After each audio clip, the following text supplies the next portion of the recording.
So wat ek eintlik sê is dat dit wat jy praat is die boustene van jou lewe, né? Jy bou of jy breek af in jou eie lewe.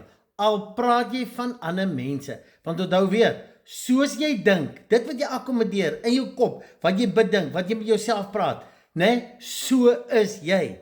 Dis hoekom die oordeel waarmee jy ander oordeel, word jy geoordeel. Dis nie eendag nie. Die oomblik as ek ander mense negatief judge, dan word ek so. Dis hoekom ek kon nooit verstaan daai woorde wat Jesus gesê het daar in Matteus nie. Hy sê, seën die wat jou vloek, doen goed aan jou vyande.